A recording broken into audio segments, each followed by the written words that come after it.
Graça e paz, irmãos e irmãs. A Leda já me apresentou, né?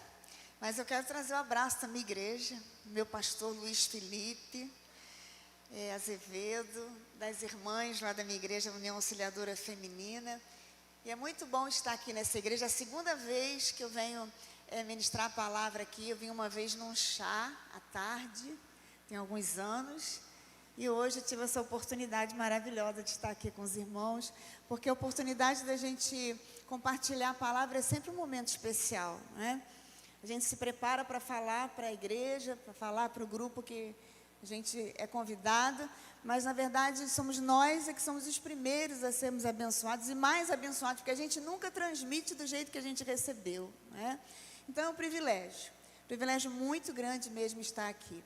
E como já foi dito, essa noite estamos comemorando o Dia Internacional da Mulher, que foi ontem, né?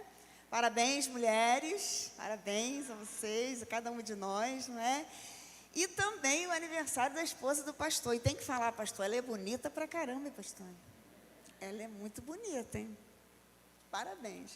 Parabéns, minha irmã. Que Deus te abençoe por todos os lados, da cabeça aos pés.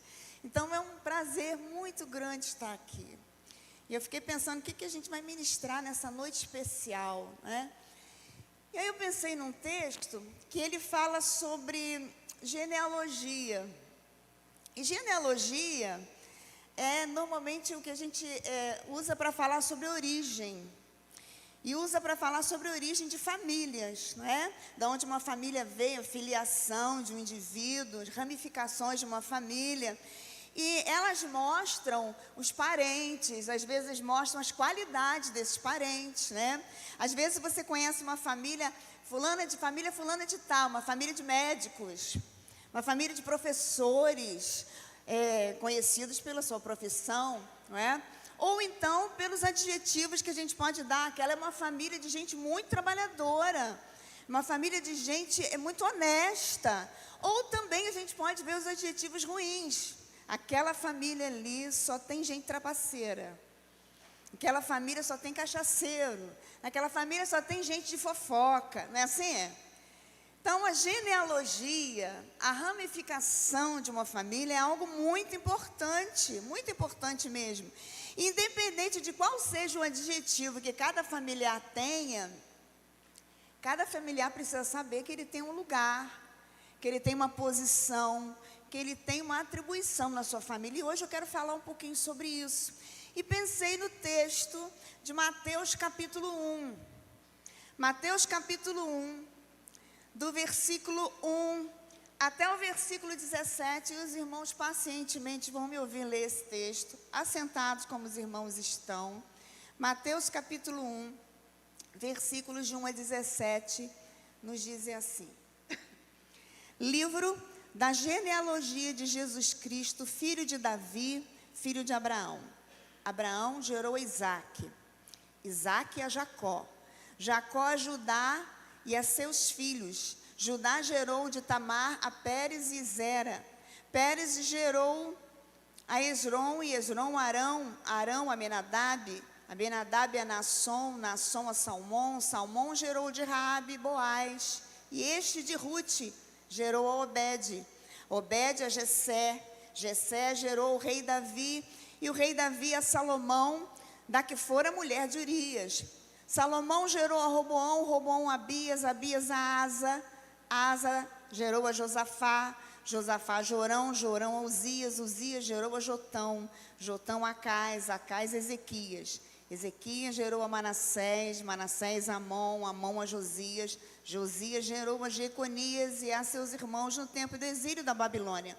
Depois do exílio da Babilônia, Jeconias gerou a Salatiel, Salatiel a Zorobabel, Zorobabel gerou a Abiúde, Abiúde a Eliaquim, Eliaquim a Azor, Azor gerou a Zadok, Zadok a Aquim, Aquim a Eliúde, Eliúde gerou a Eleazar, Eleazar a Matã, Matã a Jacó. Jacó gerou a José, marido de Maria, da qual nasceu Jesus, que se chama o Cristo. De sorte que de todas as gerações, desde Abraão até Davi, são 14. Desde Davi até o exílio da Babilônia, 14. E desde o exílio da Babilônia até Cristo, 14. Louvado seja o Senhor pela sua palavra. A genealogia de Jesus, ela está relacionada em 2 livros nos evangelhos. Em Mateus, capítulo 1, que nós lemos, versículo 1 ao versículo 17, que fala sobre essa genealogia de Adão até Jesus. E também em Lucas, capítulo 3, versículos de 23 a 38, que fala ao contrário, de Jesus para Adão, não é? E muita gente não gosta de ler genealogia, né? Quando vai fazer leitura da Bíblia, leitura anual, quando chega na parte da genealogia, vai pulando, né? E a Bíblia, ela é recheada de genealogias. Os livros do Pentateuco, os livros históricos, o livro de Êxodo, por exemplo, conta ali as gerações que voltaram do exílio babilônico.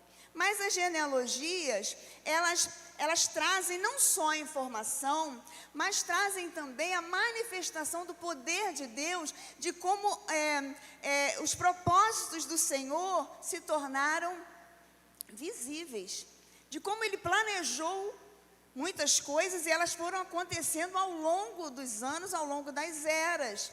Então, as genealogias, elas podem nos trazer muitas coisas importantes, não é?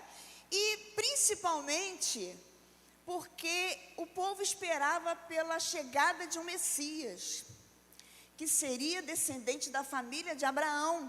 Por isso, eles tinham muito gosto de de escrever, né, qual era a sua história, para saber de onde viria esse Messias. E como eu falei, a história de Esdras, ali ele faz o relato, porque quando eles foram para o exílio da Babilônia, houve muita mistura. E o povo de Judá, que foi para o exílio da Babilônia especificamente, foi um povo que começou a ter algumas práticas que ajudaram justamente nesse reencontro do povo. Quando eles voltaram para Judá, eles então trouxeram os registros particulares das famílias e fizeram um registro público para saber quem era judeu de fato, quem não era judeu, para manter as linhagens de uma maneira correta. A palavra do Senhor lá em Efésios, que eu queria que você abrisse junto comigo, Efésios capítulo 2, versículo 10, o apóstolo Paulo fala algo para nós muito importante. Efésios, capítulo 2, versículo 10, diz assim: pois somos feitura dele, criados em Cristo Jesus para as boas obras, as quais Deus de antemão preparou para que andássemos nelas. Deus nos preparou. Desde antes da fundação do mundo, o Senhor tem planos para nós. O Senhor tem planos para a nossa família. O Senhor tem planos para a nossa igreja. O Senhor tem planos para o seu povo. E esses planos, diz a palavra, que Ele preparou desde muito antes. Tem algumas traduções que vão dizer desde antes da fundação do mundo, né? Desde o início, o Senhor já tinha esses planos, propósitos. O Senhor tem isso. E quais são esses planos, esses propósitos? Ele nos chamou para as boas obras. É o que o texto diz, para que nós andássemos nelas. Quando o texto fala andar nelas, o texto está falando que não implica apenas em fazer uma coisa ou outra que agrade ao Senhor. Nós, como servos do Senhor, precisamos andar nessas boas obras, precisamos ter um estilo de vida contínuo e habitual, não atos esporádicos, de quem realmente crê no poder de Deus e quem um dia teve encontro com Jesus. Essas são as boas obras que o apóstolo Paulo está falando. Algo que todo crente precisa ter. Precisa praticar as boas obras, precisa conhecer a Jesus e ser transformado pelo poder dele. E aí você deve estar pensando, por que ela está falando isso tudo? Quando eu pensei nesse texto, pensei nas irmãs, pensei na esposa do pastor que está fazendo aniversário, pensei no Dia Internacional da Mulher, pensei nas boas obras que o Senhor nos chamou para executar. Muitas vezes nós, como mulheres, nós achamos que nós não podemos, somos mulheres improváveis para fazer algo no reino de Deus. Talvez por causa do passado, talvez por causa do presente, porque a gente ainda não conseguiu vencer alguns hábitos, alguns pecados que são intocáveis na nossa vida. Talvez por causa da nossa história familiar. Talvez porque a gente olha para a nossa casa e vê filhos desviados, vê um marido que não é crente, não é? Ou ver uma irmã lá na igreja que é muito usada pelo Senhor, você fala, como eu? Não, eu sou impossível o Senhor querer fazer algo através de mim, não tem como, está ali em frente a essa irmã, ou na frente das irmãs, não, vão olhar para mim, vão ver todos os defeitos que eu tenho. E especialmente para a esposa do pastor, a gente passa muito por isso, né? Às vezes a esposa do pastor chega aí numa igreja onde ela é intimidada. Talvez isso aqui não aconteça, mas tem igrejas que a esposa do pastor é intimidada, ela é maltratada. Que as pessoas olham para a esposa do pastor de cima e embaixo, só falta falar, mas pensa assim, o que é isso? Isso aí é a esposa do pastor?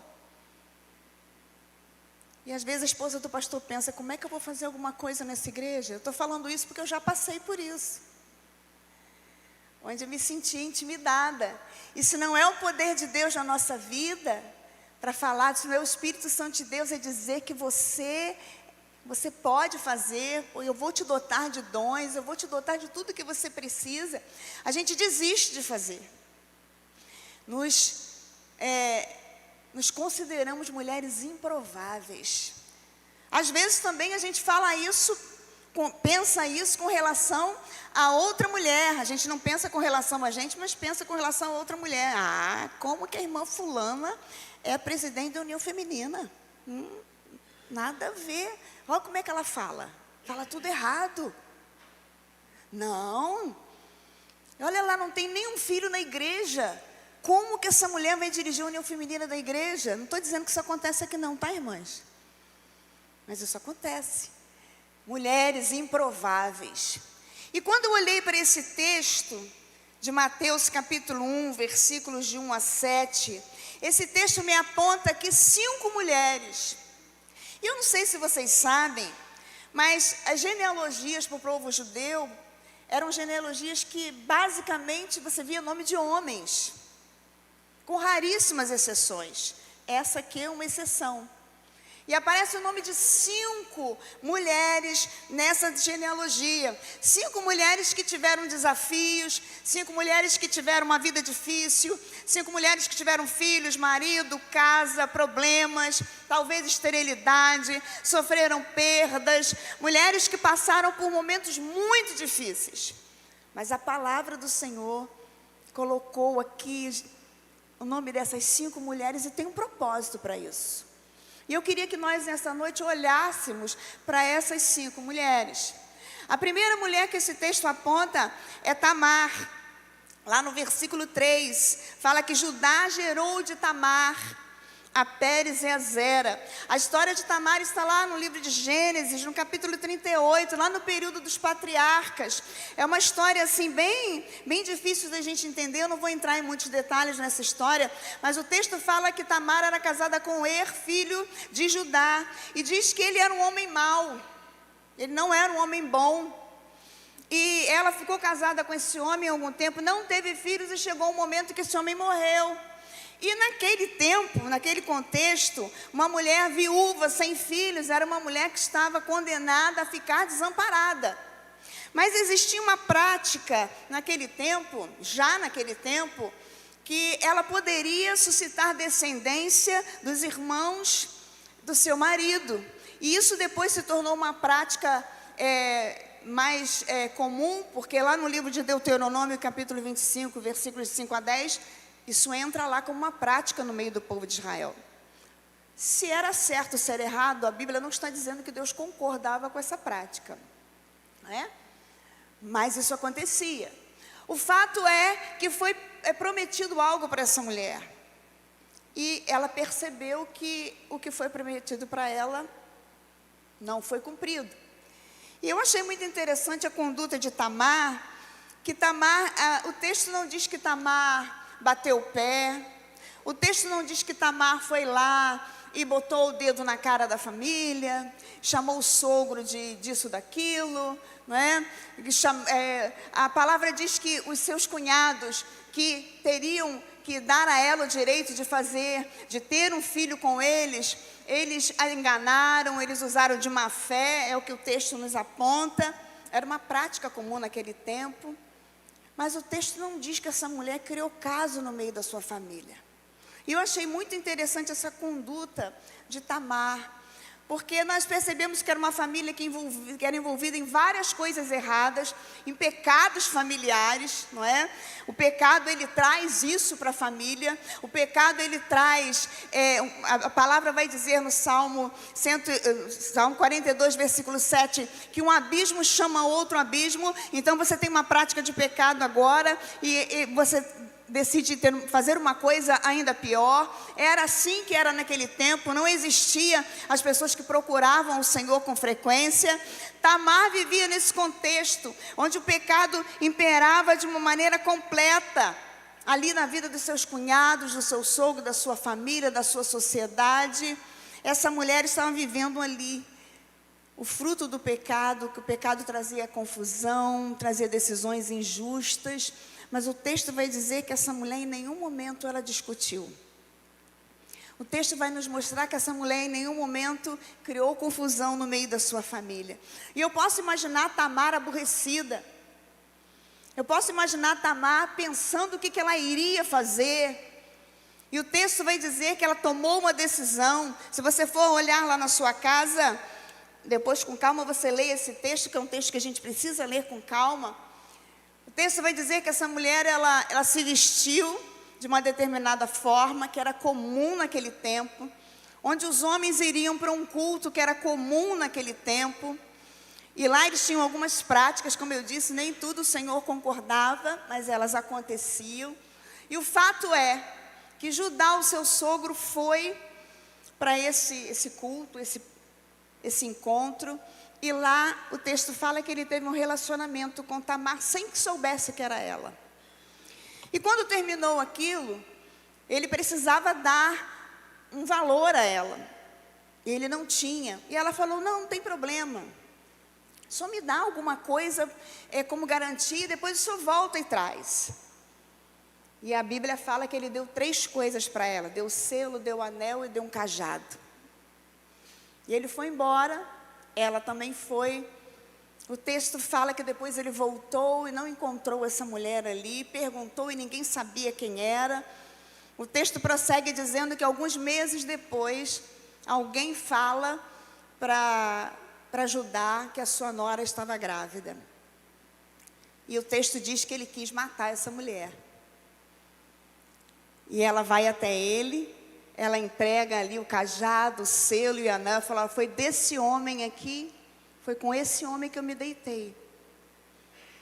E a Bíblia diz que ele caiu em si e ele percebeu que ele tinha sido injusto com aquela mulher.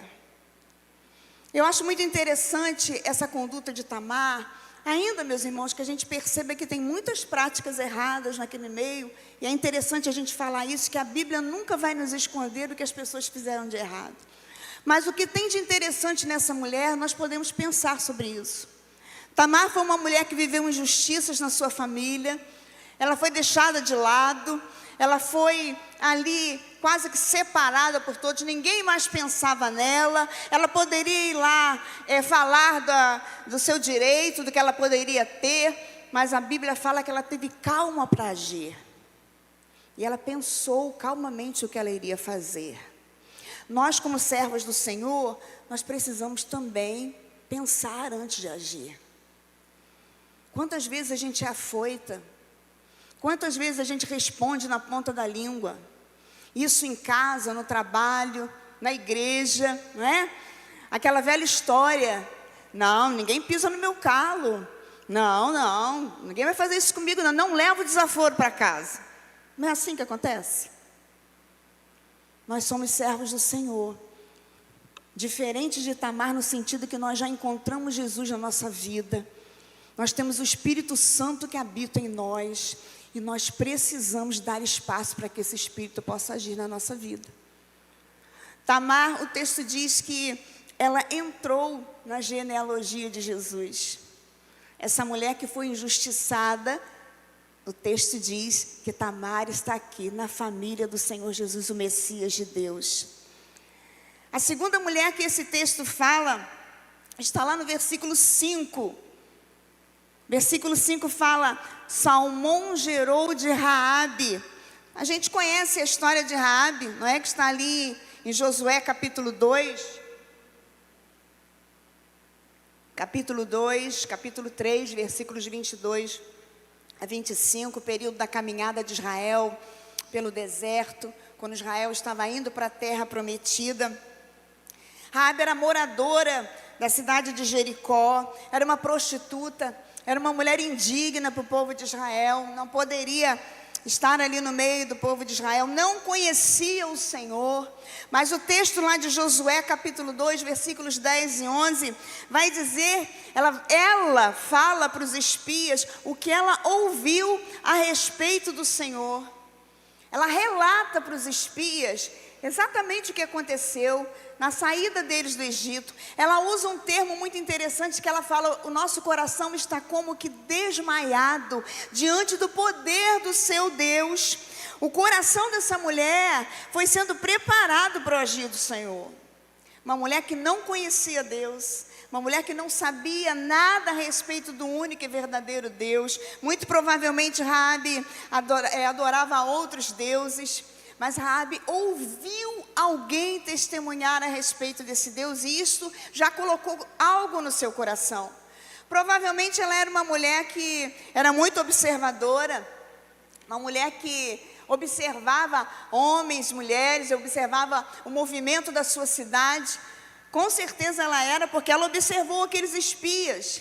E o texto vai dizer que ela amparou aqueles espias, trouxe aqueles homens para sua casa e conversou com eles. E ela falou para eles que ela faria um trato com eles, que eles seriam cuidados por ela, mas que eles precisavam prometer que ela e a sua família seriam guardados, seriam protegidos. Está lá em Josué capítulo 2, versículos 8 a 13. A história a gente já conhece, não é?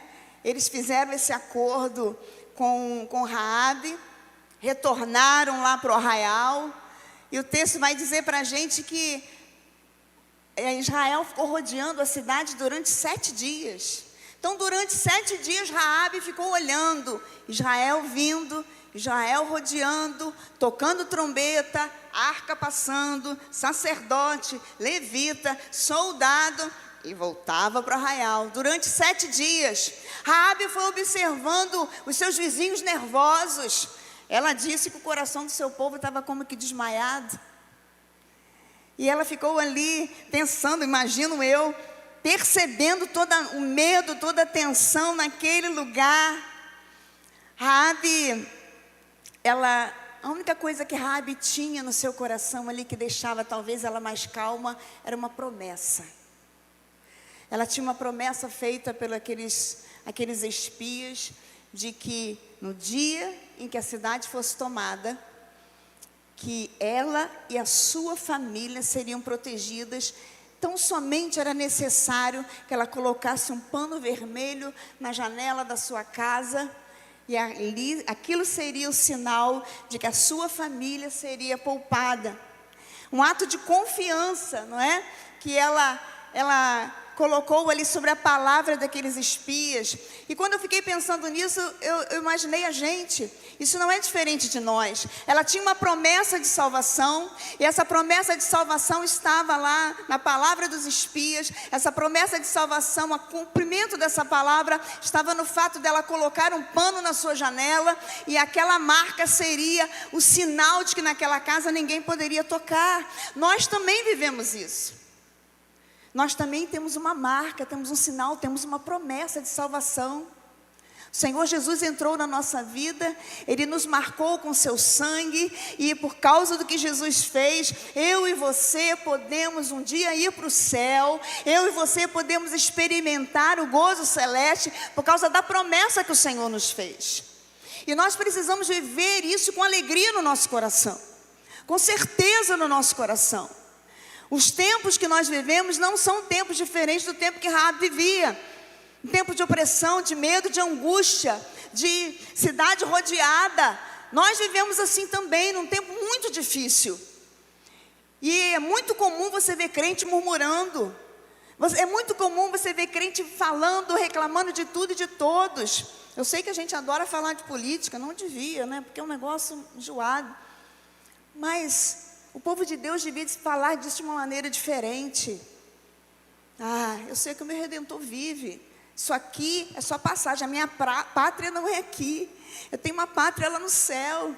Jesus, Ele já me marcou. Eu tenho já meu passaporte garantido. Glória a Deus. E vem alegria. A gente pode viver momentos de infelicidade, de algumas tristezas, mas a alegria do Senhor, ela é um fruto do Espírito. Ela precisa estar presente na nossa vida. E às vezes a gente encontra uns crentes que é difícil, né? Você chega para o irmão e pergunta: tudo bom, meu irmão? Paz de Jesus. Ah, paz, irmã. Está difícil, irmão? Está muito difícil. Quase chora junto com você, às vezes chora, né? Tudo bem.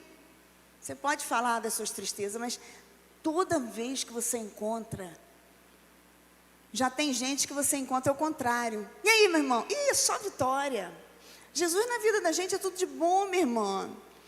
Jesus, olha, Jesus é uma alegria. Está cheio de problemas, cheio de enfermidades, problema em casa. Mas se apropriou da alegria do Senhor. Se apropriou da palavra de salvação. Se apropriou do fato de que o sangue de Jesus Cristo, seu Filho, nos purifica de todo pecado. E agora nós somos nova criatura, e por causa do que Jesus fez, eu posso ir para o céu, eu posso partilhar da presença desse Deus que é santo, que é puro e que é verdadeiro. Eu vou estar lá diante dele. Como é que vai ser quando eu chegar lá? Eu não sei, não quero nem saber, só sei que eu vou. Raabe, com certeza estava com medo, mas ela confiou, porque se ela tivesse reclamado, falado alguma coisa, com certeza a Bíblia diria. E essa mulher esperou, e o texto vai dizer que essa mulher foi salva, não apenas ela, mas toda a sua família. E uma pessoa que era indigna, uma prostituta que não poderia entrar no meio do arraial, entrou na genealogia de Jesus. O Senhor reescreveu a história dela. E ela pôde entrar nessa família, ela pôde participar dessa genealogia tão maravilhosa, quem diria? Uma mulher improvável, mas que entrou na família do Senhor Jesus. O texto vai dizer que ela casou-se com Salmão e gerou a Boaz. E Boaz está ligado à próxima. A próxima mulher é Ruth. No verso 5 fala que Boaz, a esse de Ruth, gerou a Obed. Elas ainda eram assim, parentes né? Outra também, Ruth. A história dela lá tem um livro com o nome dela. Uma mulher que era uma moabita. Uma moabita ali num período muito difícil, que era no período dos juízes, um período onde o povo fazia o que queria. E para completar, teve um período de fome. A palavra vai dizer que Noemi e sua família saíram lá de Belém e foram para Moabe. E viveram ali em Moabe um bom tempo. E os filhos de Noemi se casaram. Cada um se casou com uma moabita, e uma delas era Ruth. E eles viveram ali um tempo, cerca de 10 anos, e nesse período eles se casaram com essas mulheres. Nesse período o marido de Noemi morreu. Nesse período o marido de Ruth morreu. Nesse período o marido de Orfa, a outra nora de Noemi, morreu. E ficaram 3 mulheres desamparadas. E o texto vai dizer que Noemi então tenta despedir suas noras. Vocês voltem lá para suas casas, vocês são novas, vocês podem casar de novo, vocês podem constituir família. E elas insistiram, Noemi insistiu mais um pouco, e o texto vai dizer lá, o texto de Ruth vai dizer que Orfa foi embora, mas Ruth ficou. E esse texto de Ruth, que eu gostaria de ler esse texto, ela faz uma declaração tão linda. Uma declaração que às vezes a gente escuta até em casamentos, né? Às vezes é lido esse texto em casamentos, mas eu acho muito interessante que esse texto foi uma nora falando para uma sogra, né? Versículo 16, capítulo 1, versículo 16 de Ruth, diz assim: Disse, porém, Ruth: Não me inste para que te deixe e me obrigue a não seguir-te, porque onde quer que fores, irei eu. Onde quer que pousares, ali pousarei eu. O teu povo é o meu povo, o teu Deus é o meu Deus. Versículo 17. aonde quer que morreres, morrerei eu, e aí serei sepultada. Faça-me o Senhor o que bem lhe aprouver, se outra coisa que não seja a morte venha me separar de ti. Que coisa linda, né? Já pensou? Você que é sogra, sua nora falar isso para você? Eu amo tanto você, que eu quero seu Deus. Eu amo tanto você, que eu quero estar perto de você até o fim. Quero te deixar de jeito nenhum.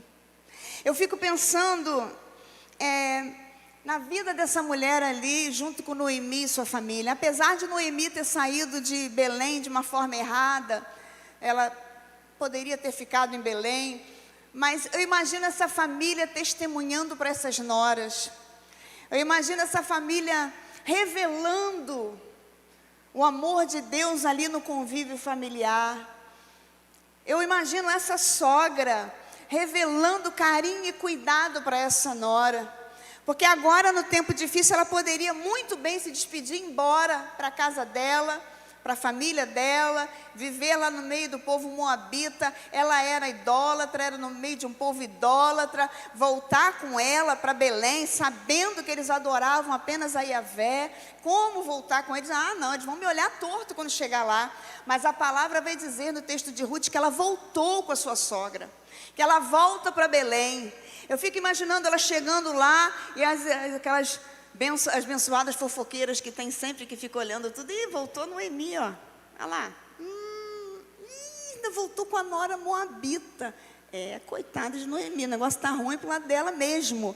Perdeu o marido, perdeu os 2 filhos, perdeu os bens, perdeu tudo e ainda volta com a moabita. A coisa está muito ruim. A palavra vai dizer que Noemi sentiu tanto isso que ela falou: ó, meu nome agora é Mara, não é mais Noemi. Sou amarga, estou triste, estou arrasada, de tanta tristeza que ela estava vivendo de fato. Mas a palavra também vai dizer para a gente que Ruth, ela obedeceu a essa sogra em todos os detalhes. Ela foi orientada. Eu imagino Ruth conversando com a sua sogra todos os dias. O texto vai dizer que todos os dias ela saía para trabalhar, ela saía para conseguir comida para ela e para a sogra. Era uma mulher trabalhadora, era uma mulher que passava o dia inteiro no campo trabalhando e voltava de noite, sentava, e a sogra falava com ela: minha filha, onde você esteve hoje?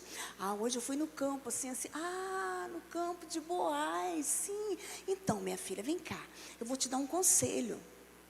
E vai aconselhando a sua nora. Boaz não era um camarada muito novo, não. Provavelmente Boaz já devia de 50 para lá, eu não sei a idade que Ruth tinha, mas ele era de mais idade, não é? Um homem maduro. Mas o texto vai dizer que ela vai ouvindo a orientação da sua sogra. Ela ouve cada detalhe. Ela não apenas faz isso, mas ela demonstrou coragem para abandonar o seu passado, para deixar para trás tudo o que ela foi um dia. Porque quando ela declarou lá que o seu Deus é o meu Deus, ela está falando de uma nova vida. Eu e você também precisamos lembrar disso. Às vezes nós carregamos o peso dos pecados que a gente cometeu lá atrás.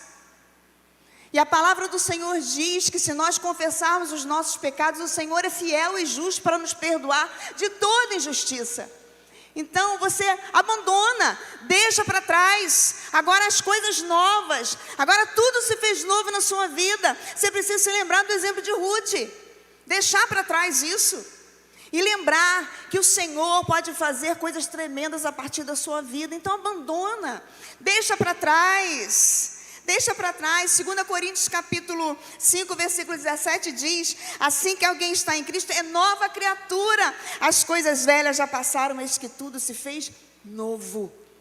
Nova criatura, nova pessoa. Uma nova vida com Jesus. Mostrando frutos de quem Jesus é na minha vida. Aonde você estiver, lá na sua casa, que é um lugar difícil da gente testemunhar de Jesus, 24 horas por dia dentro de casa, onde as pessoas conhecem a gente de todo jeito. As pessoas conhecem a gente de bom humor, de mau humor, na TPM, pós-TPM, pré-TPM, com as TPM toda. Nossa família conhece a gente de todos os jeitos. Quando a gente acorda descabelada de manhã, quando o vizinho bota fogo lá no mato e a gente acabou de lavar a roupa, todo mundo conhece a gente. Testemunhar lá, testemunhar no trabalho, que às vezes você é cercada de gente ímpia, às vezes a gente é cercado de gente ímpia em casa, em família. Testemunhar quem nós somos ali naquele lugar. Foi o que Ruth fez. O texto lá de Ruth vai dizer que Boaz conversava com alguns homens e perguntou quem era. E eles falaram, aquela é a nora de Noemi. Não falaram coisas inadequadas e ruins a respeito dela, ao contrário. Falaram coisas boas a respeito dela. É essa que é Ruth. Minha irmã, minhas irmãs, a gente precisa também ser assim na nossa vida. Aonde a gente estiver. O dia que a gente sair desse mundo, deixar esse mundo, que legado a gente vai deixar? Às vezes a gente pensa que legado que a gente vai deixar, as coxas bonitas, as louças, né? Eu vou deixar para minha filha isso, para outra filha aquilo outro. Legado não é isso não. O legado é o que você foi, aquilo que fica na tua mente, aquilo que você lembra. Tem momentos na minha vida até hoje que eu fico pensando o que a minha sogra faria. Minha sogra já morreu tem uns 30 anos. E eu fico pensando, o que a dona Ilka faria? O que a minha mãe faria? Exemplo, legado. É isso que a gente precisa. Ruth, ela lembrou-se, ela obedeceu à orientação de Noemi. E a palavra do Senhor vai dizer que essa mulher teve a sua vida restaurada. A palavra do Senhor vai dizer que ela se casou com Boaz, que Boaz deu a ela um filho. Esse filho é chamado Jessé. E um detalhe que eu esqueci de falar, não é? Jessé, Obed era o bisavô do rei Davi. Jessé é o pai do rei Davi. Deixa eu ver se eu falei certo.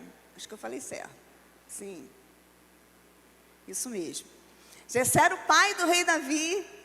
Entrou na família de um rei. Olha que coisa tremenda, que coisa linda. Talvez ela não tivesse nem ideia do que poderia acontecer. A gente não tem ideia do que Deus pode fazer na nossa vida. Uma mulher que demonstra sua fé em Deus e luta orientada por Deus, conquista resultados que levam a um impacto para Deus. Noemi falou, semeou na vida de Ruth. Ruth obedeceu a orientação dessa sogra. Ela viveu uma nova vida ali com a família de Deus, com o povo de Deus. Foi viver no meio de Israel. Agora o Deus de Israel era o Deus dela. Começou uma nova vida, uma nova história. E aqui em Mateus capítulo 1 diz lá que ela entrou na genealogia do Senhor Jesus. O Senhor também tem algo tremendo para fazer na tua vida.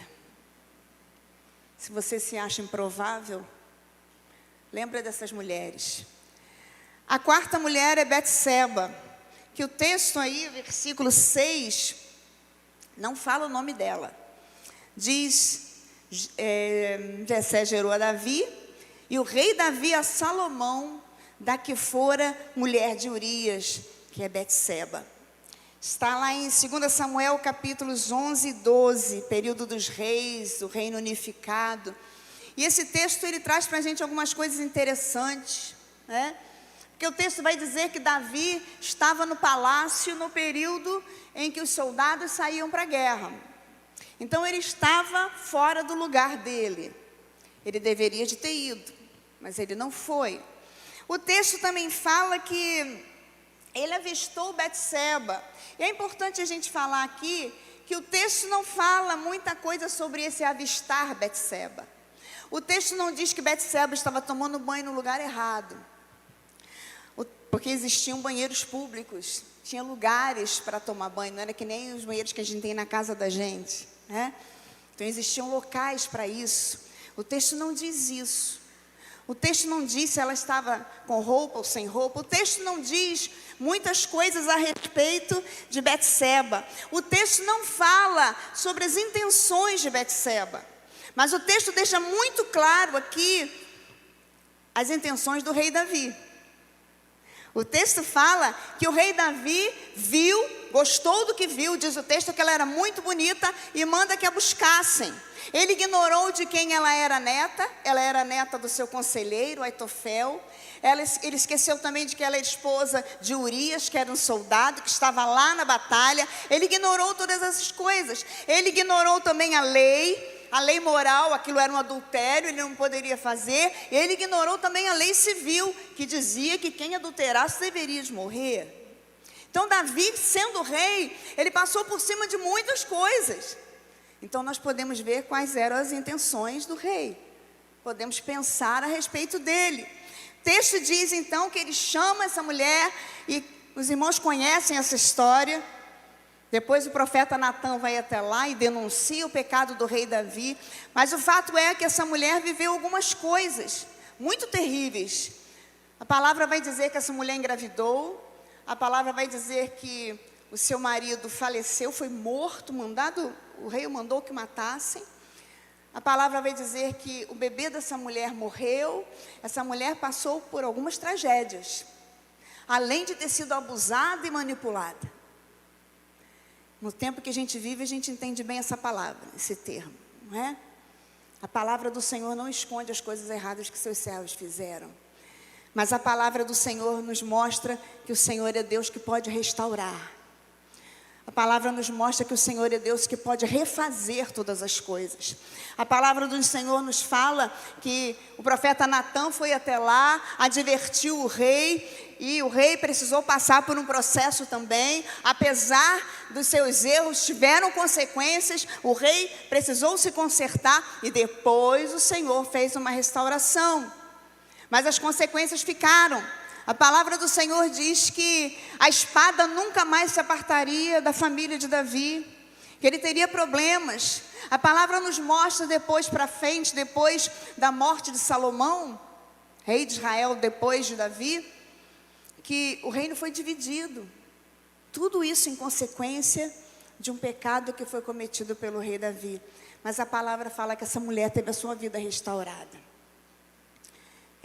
Depois o rei se casou com ela, o seu filho, segundo filho nasceu, Salomão, se tornou o rei em Israel, um rei poderoso. A palavra vai nos dizer que Salomão cuidou dessa mulher até o fim. O Senhor cuidou de Betseba. E com Betseba nós podemos aprender que o fato de nós vivermos tragédias não é também um impedimento para que o Senhor nos use e fale através de nós, para que a nossa vida seja uma bênção na mão do Senhor.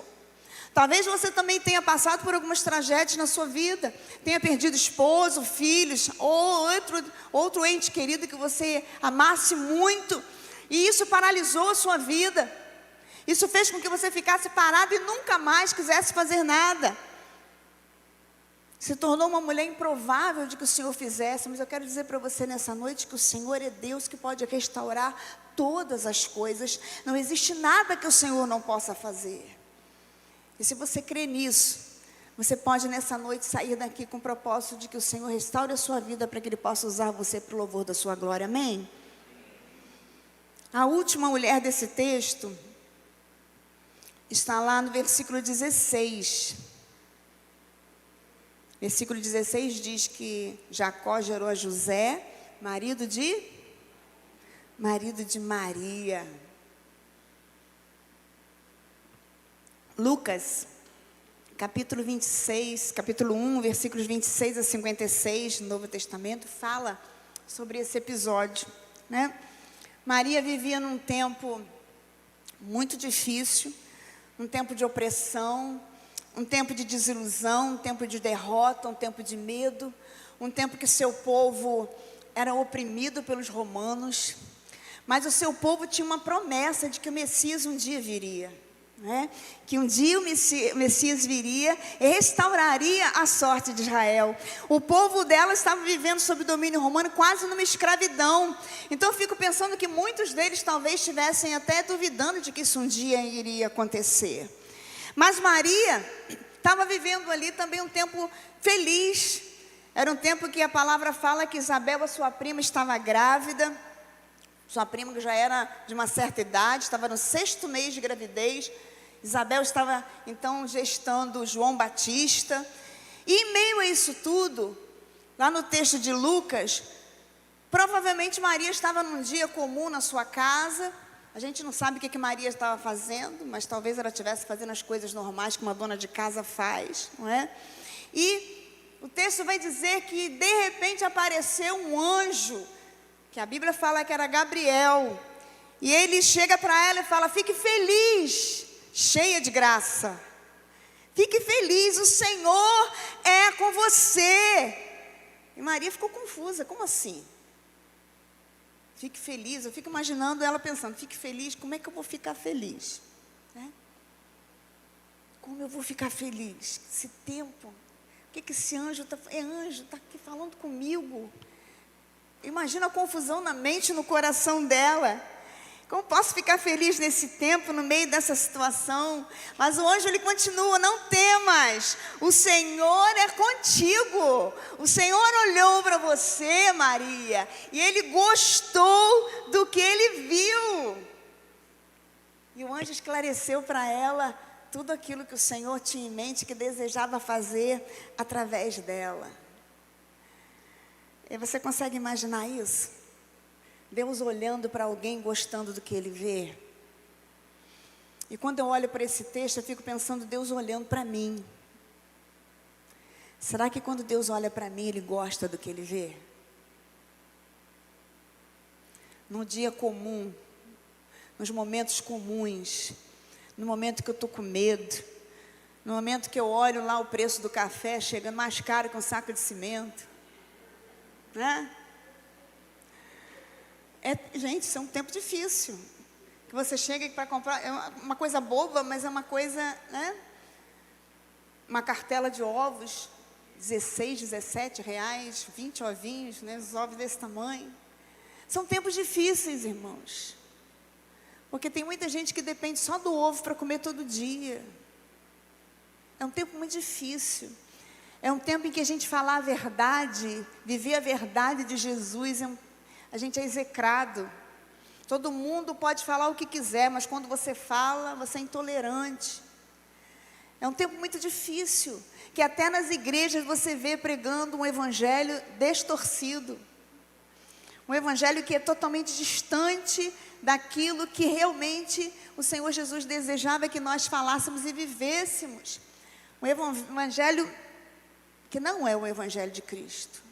É um tempo difícil, um tempo que a gente está rodeado, um tempo em que a gente fica pensando: como eu vou viver feliz? Eu vou viver feliz, talvez eu não tenha momentos de felicidade todo o tempo, como eu falei antes, mas eu tenho a alegria do Senhor, que é a nossa força, a alegria do Senhor, que é a parte do fruto do Espírito, e é a parte do fruto do Espírito que é derramado sobre a minha vida. Eu posso viver isso todo dia. Eu posso viver a alegria do Senhor quando eu estou num sepultamento. Eu lembro quando meu marido, ele estava sendo velado, e eu olhava, eu pensava: eu estou aqui mesmo? Eu olhava para o lado: eu estou aqui. E eu falava: Senhor, eu não estou entendendo, mas eu experimentei a paz que só Jesus pode dar. Eu experimentei a alegria, que é uma parte do fruto do Espírito. E às vezes as pessoas nem entendem isso. Como pode? É a alegria do Senhor que é a nossa força. É a alegria do Senhor que estava enchendo a vida de Maria, cheia de graça. O Senhor era com ela, e o Senhor é com você também. O Senhor olha para você, Ele te vê. Quando você acorda de manhã, você pensa que só você que está dentro daquele quarto, Ele está ali com você. Quando você abre os seus olhos, você pode falar: Senhor, bom dia. Que bom que o Senhor está aqui. Que bom que eu vou levantar e eu não estou sozinho, o Senhor está comigo. Você quiser ir para o canto, orar e chorar, Ele vai te ouvir cada detalhe. Tem coisas que você não vai saber nem falar, mas a Bíblia diz que Ele é tão maravilhoso que Ele derramou o seu Espírito, que Ele traz para o Senhor aquilo que você não consegue dizer em gemidos inexprimíveis. Louvado seja o nome do Senhor. Louvado seja o nome do Senhor. Efésios capítulo 1, versículos 4 a 6 fala: como também nos elegeu nele antes da fundação do mundo, para que fôssemos santos e irrepreensíveis diante dele em amor, e nos predestinou para filhos de adoção por Jesus para si mesmo, segundo o consentimento da sua vontade, para o louvor da glória da sua graça, pela qual nos fez agradáveis a si no amado. O Senhor fez isso por nós, através de Maria. Uma mulher que num dia comum recebeu a visita de um anjo para trazer a palavra do Senhor para ela. Você, Maria, uma mulher improvável, uma mulher pobre, uma mulher que não tem herança, mas você vai gerar o Messias. O anjo até poderia falar para ela: lembra de Betseba, que gerou Salomão? Então, rei, mas o reino dele acabou. O reino do seu filho Maria não terá fim. Não terá fim. Glória seja dada ao Senhor. E ela perguntou: como será isso? E ele responde lá no versículo 35, no capítulo 1: descerá sobre ti o Espírito Santo, e o poder do Altíssimo te cobrirá com a sua sombra. Por isso também o santo que há de nascer será chamado Filho de Deus. E mesmo com medo, o que Maria respondeu? Quem sabe? O que ela respondeu? Cumpra-se em mim a tua vontade. Cumpra-se em mim. E nós sabemos o que aconteceu. A palavra se cumpriu. E nós sabemos o que aconteceu. Jesus nasceu. Maria fez parte da genealogia de Jesus. Louvado seja o nome do Senhor. Cada uma dessas mulheres eram mulheres improváveis. Cada uma delas. Com seus erros, com seus acertos. Cada uma delas frágeis, desamparadas, mas temeram ao Senhor. Cada uma delas, Tamara, injustiçada, Raabe, a prostituta que foi bondosa e reconheceu o poder de Deus, Ruth, aquela moabita idólatra que reconheceu o único e verdadeiro Deus, Betseba, uma mulher que sofreu abuso, manipulação, perdeu seus entes queridos, mas foi restaurada pelo Senhor. Maria, que em meio a um tempo desafiador se manteve fiel, foi agraciada pelo Senhor com o nascimento do Messias através dela. Mulheres improváveis. Mulheres que talvez, se nós olhássemos, Maria vai ser a mãe do Messias? Não. Betseba vai entrar na genealogia de Jesus. Que é isso, gente? Mulheres improváveis, como eu e como você. Mas mulheres que tiveram as suas histórias mudadas, como eu e como você. A nossa história, o nosso passado ficou para trás. Agora tudo se fez novo. O meu desejo é que para você, que você comemore não apenas o Dia Internacional da Mulher, mas o dia da mulher cristã, da mulher que ama Jesus, da mulher que revela o Senhor na sua vida, a mulher que ama o Senhor de todo o coração, de toda a alma, de todas as forças, e quando ela pensa nisso, ela sabe que ela tem que ser boa esposa, que ela precisa ser boa mãe, que ela precisa ser boa filha, que ela precisa ser boa sogra, que ela precisa ser boa nora, que ela precisa ser boa profissional, que ela precisa ser boa cidadã, que ela precisa ser boa vizinha, porque ela ama o Senhor e ela revela o Senhor aonde ela está. Essas somos nós. Aí você vai pensar, na Cláudia, que coisa difícil. Sim. Mas nós temos o Senhor que vai conosco. Ele nunca nos deixa só. O Senhor, Ele tem promessa para a minha vida e para a sua vida. E a maior de todas as promessas Ele já cumpriu. Ele já enviou o seu Filho Jesus a esse mundo. E por causa do que Jesus fez, a nossa vida, ela é diferente.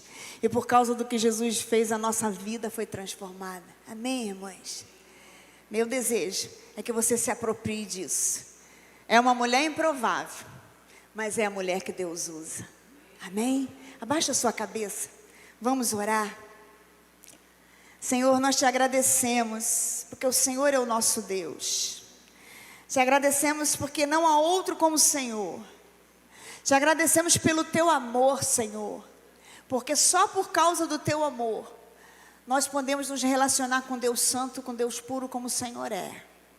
Muito obrigada, Pai, pelo teu amor. Obrigada também, Senhor, pela tua palavra. O Senhor deixou a tua palavra para nós.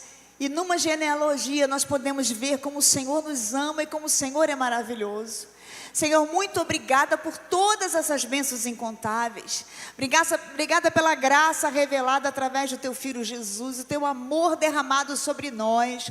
Obrigada porque nós estamos aqui nessa noite para celebrar o Dia Internacional da Mulher, celebrar o aniversário da Elaine. Senhor, louvado seja o teu nome por esse ajuntamento, pelo teu povo reunido nesse lugar. Eu te peço que o Senhor esteja a derramar na vida das minhas irmãs, dos meus irmãos aqui, graça suficiente para cada dia, Senhor. Que eles sejam agraciados, que eles sejam, ó Pai, pessoas que possam saber que o Senhor olha para eles e gosta do que vê.